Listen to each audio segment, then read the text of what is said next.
Hello दोस्तों, आज के इस वीडियो में हम एक ऐसे इम्पोर्टेंट टूल के ऊपर बात करने वाले हैं जो कि आपको ब्लेंडर सॉफ्टवेयर के अंदर मिल जाता है और आपको इसके विषय में इंफॉर्मेशन होना बहुत ही इम्पोर्टेंट होता है, क्योंकि इस टूल की सहायता से आप कोई भी सरफेस या कोई भी कोने को बहुत आसानी से क्या है राउंड शेप दे सकते हैं।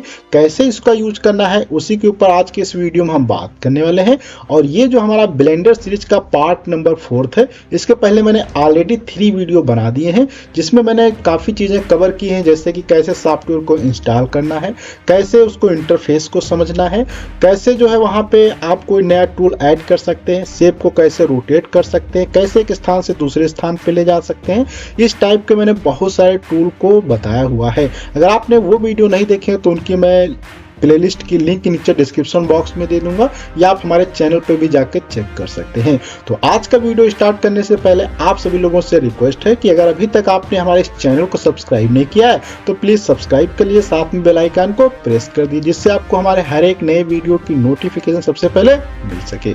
तो बिना देर किए करते हैं आज का वीडियो स्टार्ट। देखते हैं कि कैसे आप जो है बेवल टूल का यूज कर सकते हैं अपने लैपटॉप के अंदर। जब आप फर्स्ट टाइम यहाँ पे ओपन करेंगे ब्लेंडर सॉफ्टवेयर को तो आपको इस प्रकार का इंटरफेस देखने को मिलेगा। यहाँ पे आपको क्या करना है, कहीं पर भी माउस क्लिक कर देना बाहर तो ये हट जाएगा। इसके बाद यहाँ पे आपको पहले से एक कैमरा मिल जाता है, एक क्यूब मिल जाएगा, एक यहाँ पे लाइट आपको देखने को मिल जाएगी।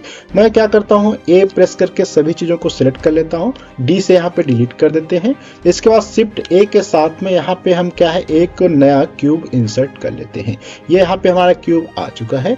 क्यूब आने के बाद अब हम यहाँ पे आपको दिखाते हैं कि ये जो ऑब्जेक्ट मोड में अभी यहाँ पे आप देख सकते हैं हमारा क्या है ऑब्जेक्ट मोड यहाँ पे सिलेक्ट है। यहाँ पे आपको क्लिक करना है एडिट मोड में जाने के लिए, एडिट मोड में जाएंगे क्योंकि एडिट मोड में ही हमें क्या है यहाँ पे बेवल टूल्स वगैरह मिल जाएंगे, क्योंकि ज़्यादा एडिटिंग से रिलेटेड यहाँ पे हर एक चीज़ आपको एडिट मोड में ही मिलेगी। और एडिट मोड में डायरेक्ट जाने के लिए भी आपको क्या है अपने कीबोर्ड से टैब बटन प्रेस करना होता है, उससे आप ऑब्जेक्ट मोड या एडिट मोड में आसानी से चेंज कर सकते हैं। अब यहाँ पे देखो मैंने इधर कुछ जो टूल्स हैं इस पे पहले बात किया था, जैसे कि यहाँ पे ये जितने टूल है, जैसे कि ये जो हमारा कर्सर का होता है सिलेक्ट बॉक्स के लिए, 3D कर्सर है, इसके ऊपर भी मैंने बात किया था। फिर मूव टूल का, रोटेट टूल का, स्केल टूल का, ये सभी आपको शॉर्टकट भी इनके याद रखने, जैसे कि यहाँ पे मूव टूल के लिए G होता है, रोटेट के लिए R है, स्केल के लिए S है। इसके बाद यहाँ पे पेंसिल वगैरह है, इस पे मेजरमेंट का है। इसके बाद थोड़ा नीचे आएंगे तो ऐड क्यूब का जो कि 9 नंबर से होता है। इसके बाद यहाँ पे आपको मिलता है एक एक्सट्रूड रीजन का। एक्सट्रूड के ऊपर मैंने इसके पहले के वीडियो में डिटेल से समझाया था कि कैसे आप एक्सट्रूड टूल यूज कर सकते हैं और कैसे आप एक कोई भी डिजाइन तैयार कर सकते हैं, जिसमें मैंने कोरोना डिजाइन करना सिखाया था, कोरोना वायरस का। इसके बाद यहाँ पे एक इंसेक्ट फेसेस पे भी मैंने डिटेल से बताया था आप कैसे इस पे कट लगा सकते हैं किसी फेस पे, कैसे उसको सब डिवाइड कर सकते हैं। इसके बाद अब आज हम बात करने वाले हैं बेवल टूल्स के ऊपर बात करेंगे। बेवल टूल्स के लिए शॉर्टकट की आपको याद रखना है कंट्रोल भी होता है, जिससे आप बहुत आसानी से कोई भी जो है यहाँ पे कट लगा कर क्या है उसको जो स्मूथ कर सकते हैं। देखते हैं इसको कैसे करना है स्मूथ के लिए। तो यहाँ पे ये मान लिया सरफेस है, तो यहाँ पे आपको क्या है ये ईज मान लिया, आप यहाँ पे कोई सिलेक्ट कर लेते हैं। मैंने थोड़ा सा इसको ऐसे रोटेट कर दिया, ये वाली मैंने क्या है इसमें से ईज को सिलेक्ट कर लिया। अब जैसे ही आप कंट्रोल भी प्रेस करते हैं तो यहाँ पे आप देखेंगे इस पे क्या है एक रो लग जाएगा, या यहाँ पर भी आप जाके इस पे आना है और ये देखो यहाँ पे एक बन जाएगा इस प्रकार से हैंडल, ये बन जाता है। इस हैंडल के ऊपर माउस को प्रेस करके खींच सकते हैं, या सिंपल से यहाँ से आपको ऐसे खींचना है तो बाहर ले जाएंगे तो देखो अंदर की तरफ क्या है आपके यहाँ पे शेप क्या है जा रहा है। अगर बाहर की तरफ ये करेंगे तो ये देखो ऐसे बन रहा है। तो यहाँ से ये हैंडल से क्या होता है, ये शेप को स्मूथ करने के काम आता है, तो यहाँ से ही मिल जाता है। अब यहाँ पे कुछ चीजें समझते हैं जो कि आपके लिए काफी इंपॉर्टेंट हैं। यहाँ पे आप देखेंगे कि नीचे जैसे बेवल टूल जब सिलेक्ट होता है तो यहाँ पे आपको एक बेवल का यहाँ पे एक बन के आ चुका है। अगर इसके ऊपर क्लिक करते हैं तो यहाँ पे आपके सामने इस प्रकार से इसका बेवल का प्रॉपर्टीज का जो ब्लॉक ओपन हो जाता है। इसमें आपको बहुत सारी चीजें मिलती हैं जिनकी सहायता से आप बहुत चीजें को बहुत आसानी से कर कर भी सकते हैं। जैसे कि यहाँ पे अब हम समझते हैं कि कैसे इसमें क्या क्या आपको करना है। जैसे कि इसको यहाँ पे बेवल टूल्स पे ये रोटेट के लिए है, तो बेवल टूल्स को सिलेक्ट करना है। और ध्यान रखना, अगर एक बार डिसलेक्ट हो गया तो फिर ये जो यहाँ पे टूल मिल रहा था वो जा भी चुका है। तो इसको दोबारा लाने के लिए आपको कंट्रोल जेड प्रेस करना पड़ेगा। तो कंट्रोल जेड से मैं यहाँ पे प्रेस करता हूँ, तो यहाँ पे फिर यहाँ पे कंट्रोल बी अगर आप एक बार करते हैं, तो जैसे कंट्रोल बी आप करेंगे बेवल टूल्स यहाँ पे पुनः एक बार ऐड हो चुका है। तो ये देखो बेवल के यहाँ पे प्रॉपर्टीज आ चुकी हैं। अब इसमें से आपको क्या है, काफ़ी चीज़ें मिलती है। जैसे ऑफसेट में आपको कितने विड्थ कितनी रखनी, जैसे कि यहाँ पे अभी 0 है, अगर आप इसको मान लिया 5 कर देते हैं तो देखो 5 करने पे क्या है बहुत बड़ा हो जाता है। तो इस प्रकार से क्या है बहुत अजीब हो जाएगा। तो यहाँ पे मैं इसको 0 अगर करता हूँ तो ये इस प्रकार से रहेगा, ठीक है। इसके बाद यहाँ पे आपको मिलता है सेगमेंट करने का ऑप्शन मिलता है, सेगमेंट यहाँ पे बना सकते हैं। शेप मिल जाता है ऑफसेट में। इसके बाद विड्थ है, डेप्थ है, परसेंटेज में। अगर आप परसेंटेज में इसको रखना चाहते हैं तो परसेंटेज में भी कर सकते हैं। तो मैं अभी चाहता हूँ कि यहाँ पे मैं पुनः एक बार इंसर्ट करके आपको दिखाता हूँ कि क्या इसमें शेप कैसे चेंज होते हैं। तो यहाँ पे हमें जाना है ऑब्जेक्ट मोड में जाना है, इसको सिलेक्ट करके डिलीट कर देना है। शिफ्ट ए के साथ में यहाँ पे हम पुनः एक क्यूब को इंसर्ट कर लेते हैं। मेश में जाना है, क्यूब को इंसर्ट करना है। क्यूब को इंसर्ट करने के बाद यहाँ पे ले आते हैं और इसके बाद यहाँ पे आपको एडिट मोड में पुनः चले जाना है। एडिट मोड में जाने के बाद यहाँ पे आपको क्या है, कोई एक सरफेस सिलेक्ट कर लेना है। ये वाली, इस पे देखो हैंडल लग चुका है। अब इस देखो हैंडल को आप जैसे ऐसे कर रहे हैं बाहर, तो ये देखो इस प्रकार से हो रहा है ऐसे, तो ये होता है। इसका यहाँ पे टूल भी आ चुका है। यहाँ पे अगर आप सेगमेंट में देखें, सेगमेंट का मतलब होता है कि ये कितने भागों में से भी एक ही सेगमेंट है।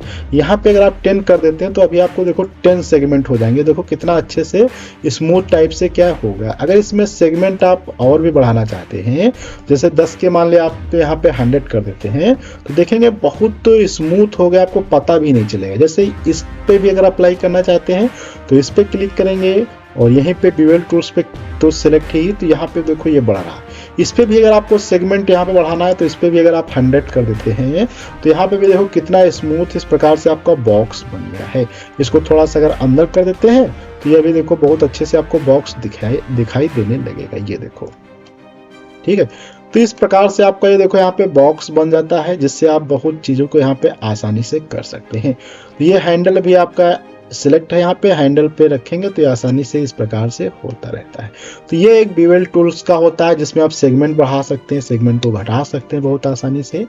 अब यहाँ पे हम थोड़ा सा और समझते हैं इसमें बेवल टूल्स में। जैसे ये हैंडल भी हमारा ऐड है, इस पर अगर क्लिक करते हैं तो यहाँ पे ऑफसेट आता है। इसके बाद यहाँ पे अगर आप देखें तो ये परसेंटेज का जो ऑफसेट तेरा विड्थ टाइप जो यहाँ पे इसको आप चेंज भी कर सकते हैं। जैसे कि ऑफसेट से आप अगर विड्थ में जाना चाहते हैं, डेप्थ में जाना चाहते हैं, परसेंटेज एब्सोल्यूट, तो अगर परसेंटेज पे क्लिक करते हैं तो यहाँ पे आप मान लिया इसको कर देते हैं 5%। 5 पे जिसे क्लिक करेंगे देखो 5% हो जाएगा।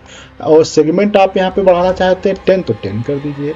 अगर इसको आप परसेंटेज में मान लिया आप बढ़ाना चाहते हैं 20%, तो 20% इसका क्या है वो हो जाएगा, ये देखो।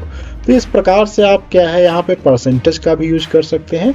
और ये परसेंटेज वाला अच्छे से वहीं पे कार्य करता है जहाँ पे आपका क्या होता है, कोई 90 डिग्री पे क्या है 2 फेसेस होती हैं या 2 से अधिक, तभी ये काम करेगा। इसी प्रकार से यहाँ पे बहुत सारे फंक्शंस आपको मिलते हैं। जैसे विड्थ के टर्म में रहना है तो विड्थ वाले में आप यहाँ पे मान लिया कितनी विड्थ रखना चाहते हैं, तो ये 1 से अगर कम होगा तो ये अंदर की तरफ जाएगा, 1 से ज़्यादा होगा तो बाहर की तरफ जाएगा। जैसे कि मैं आपको दिखा देता हूँ। यहाँ पे मान लिया मैंने कर दिया 2 पे क्लिक करेंगे, ये देखो इतना हो गया। 2 क्या है 2 मीटर हो गया। अब यहाँ पे मान लिया हम क्या कर देते हैं, इसको कर देते हैं 0.1 कर देते हैं। 0.1 करेंगे तो यहाँ पे 2 मीटर है, इसको 0 के साथ में 0.1 अगर कर देना है आपको, तो यहाँ पे 0 आगे लगा देते हैं, फिर देखते हैं क्या होता है। तो यहाँ पे देखो ये इस प्रकार से होता है। तो ये विड्थ 1 से ज़्यादा रहेगी और यहाँ से आप कम भी इसको दे सकते हैं, सिंपल से 0.256। तो ये देखो क्या है बाहर की तरफ आपको हो गया या बहुत छोटा। तो इस प्रकार से या हैंडल से भी आप इसको आसानी से ऐसे कर सकते हैं, जैसे यहाँ पे आप चाहें वैसे कर सकते हैं। तो ये विड्थ वाला हो गया। ऑफसेट में इसके बाद आता है डेप्थ के टर्म में। डेप्थ वाला अगर आप सेलेक्ट रखते हैं, यहाँ पे मान लिया आप करते हैं इसको 5 पे क्लिक करेंगे तो ये देखो बहुत बड़ा हो जाएगा और डेप्थ कहाँ बाहर निकल गया। अगर 1 से कम रखेंगे, जैसे कि हम 0.5 रखते हैं, 0.5 रखेंगे तो इस प्रकार से देखो यहाँ पे बनता है। तो इस प्रकार से आप जैसा यहाँ पे चाहें अपने हिसाब से इसको एडजस्ट कर सकते हैं। यहाँ पे बहुत सारे फीचर मिलते हैं, आपको देख देख के हर एक चीज़ चेंज करना है। मैं सिंपल से समझता हूँ कि अगर एक सरफेस को स्मूथ करना है, जैसे इसको मैं यहाँ पे सिलेक्ट कर लेता हूँ और इसको बाहर ऐसे कर देंगे, ये हो जाएगा। इसमें आपको सिंपल से ऑफसेट वाला ही रखना है। मैं पुनः एक बार बैक कर देता हूँ। बस एक चीज़ में आपको ध्यान रखना है कि ये हमेशा सिलेक्ट होना चाहिए, ठीक है। अब ऑफसेट में जाना है, यहाँ पे सेगमेंट को मैं यहाँ पे 100 कर देता हूँ और देखेंगे कितना अच्छे से देखो चारों तरफ से कट गया। अब ये वाला जैसे यहाँ पे हैंडल, अभी हम एक बार पुनः क्लिक करते हैं, ये देखो ये हो गया। इसको भी अगर आप सेगमेंट इसमें बनाना चाहते हैं तो 100 कर दीजिए, तो ये देखो बहुत छोटा हो जाएगा। इस प्रकार से आप क्या है कोई भी सरफेस को स्मूथ कर सकते हैं, उसको कुछ भी चाहे वहाँ पे कर सकते हैं। ये देखो कितने अच्छे से शेप हमारा डिजाइन हो गया। तो इस प्रकार से आप जो है बेवल टूल्स का यूज कर सकते हैं कोई कॉर्नर को स्मूथ करने के लिए। अगले जब हम वीडियो मिलेंगे तो आपको डिटेल से वहाँ पे समझाएंगे कि लूप कट क्या होता है, और साथ में आपको हम समझाएंगे नाइफ क्या होता है, क्योंकि बहुत इंपॉर्टेंट टूल होता है जिसकी सहायता से आप बहुत नए नए फीचर्स तैयार कर सकते हैं। तो अगले वीडियो में मिलेंगे कुछ नई जानकारी के साथ में। जब तक के लिए धन्यवाद।